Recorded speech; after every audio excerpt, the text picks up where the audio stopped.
bienvenidos a este espacio que se llama El arte de tratarnos bien. Y hoy vamos a hablar de la pausa emocional. Pero antes de hablar de la pausa emocional, vamos a recordar lo que habíamos dicho cuando dijimos qué son las emociones y qué características tienen las emociones. ¿Se acuerdan? Habíamos dicho que eran visibles, no se podían ocultar.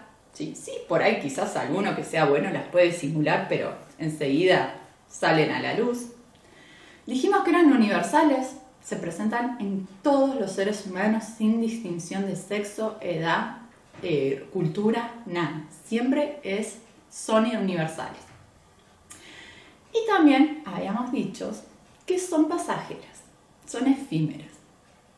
Duran aproximadamente 90 segundos. ¿Por qué? Porque hay un factor biológico que desencadena las emociones, que es la amígdala, que es la encargada de liberar las hormonas y neurotransmisores necesarios para poder dar una respuesta ante cierta situación o estímulo. También es la encargada de la memoria emocional, ¿sí? Entonces, de esta forma la amígdala es la que nos prepara, por ejemplo, para la respuesta primitiva de huida o lucha, hasta que el cerebro interpreta de forma consciente cuáles son las acciones necesarias para llevar a cabo. Ahora, ¿qué sucede cuando la amígdala anula la parte consciente del cerebro? No sé si se acuerdan, en el primer programa habíamos hablado de un psicólogo estadounidense llamado Daniel Goleman, quien plantea y desarrolla lo que es la inteligencia emocional. Y dentro de ese libro también va a desarrollar y va a mencionar lo que es el secuestro emocional.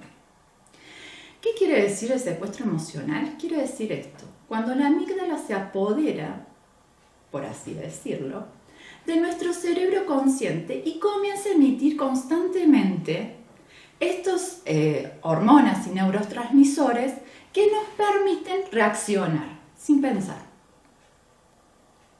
Entonces comenzamos a llevar a cabo situaciones que en vez de tardar 90 segundos comienzan a tardar un poquito más. Tampoco es que vamos a estar una hora así, pero sí se extienden un poquito más en el tiempo. Entonces, la pausa emocional es justamente lo contrario al secuestro emocional.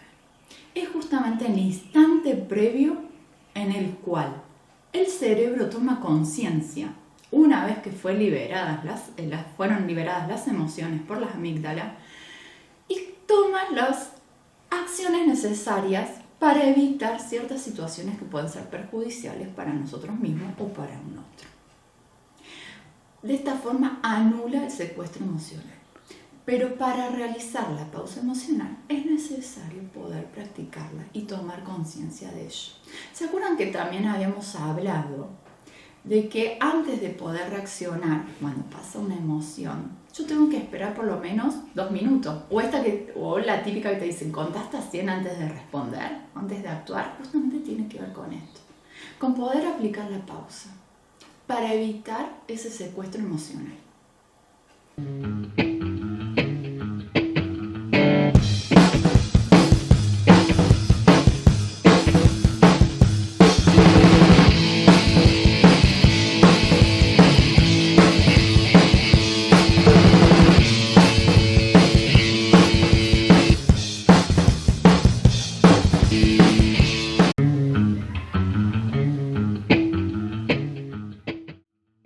¿Por qué es importante la pausa emocional? Porque evita que tengamos reacciones que podamos lamentar en el futuro. Sí, reacciones que pueden ser herir a otra persona o herirnos a uno mismo. También reduce la intensidad emocional. Esto de poder pausar, tomar un descanso, un respiro, aunque sea de unos segundos. Ayuda a mejorar los vínculos y fundamentalmente nos ayuda con la regulación emocional, como habíamos dicho, ¿sí? En el anterior programa. Para la regulación emocional es necesaria la pausa, es el paso previo. ¿Por qué? Porque después puedo tomar conciencia y puedo elegir qué acciones llevar a cabo. Nos ayuda también, como dijimos en el anterior programa, a resolver los conflictos de forma saludable.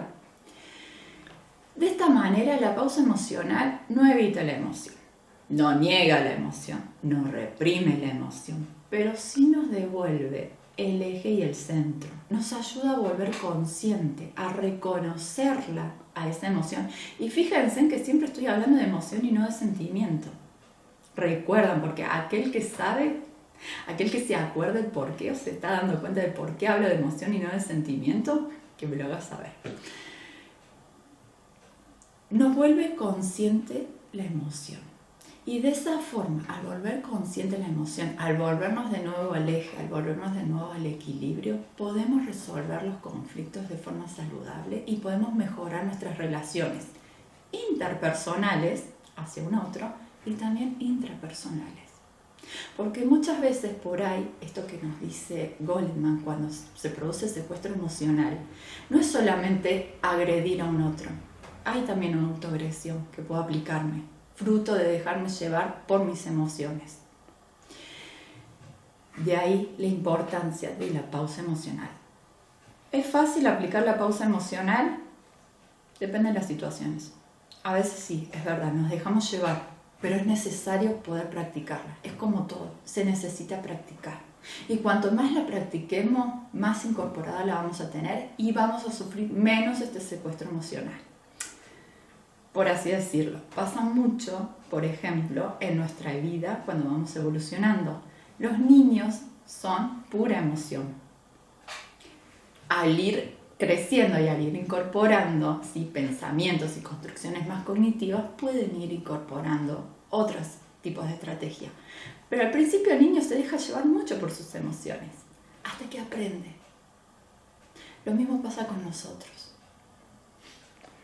Quizás nos cuesta un poquito más darnos cuenta, pero hay que ponerlo en práctica. Hay que poner en práctica la pausa emocional para evitar conflictos o situaciones que puedan ser problemáticas en el futuro y que podamos lamentar. Y con este último tema, me despido de este ciclo del arte de tratarnos bien. Para mí ha sido un placer poder compartir todos estos temas con ustedes, siempre desde el punto de vista de la consultoría psicológica, que es la formación profesional y académica que tengo. Agradezco este espacio al Tantirama, agradezco a Jorge y Adela por haber confiado en este proyecto y nos veremos y nos encontramos en una próxima vuelta. Seguramente, acá me están diciendo que sí, que seguramente va a haber una segunda vuelta y si no, vuelvo a insistir, ha sido un placer poder compartir esto con ustedes. Saludos.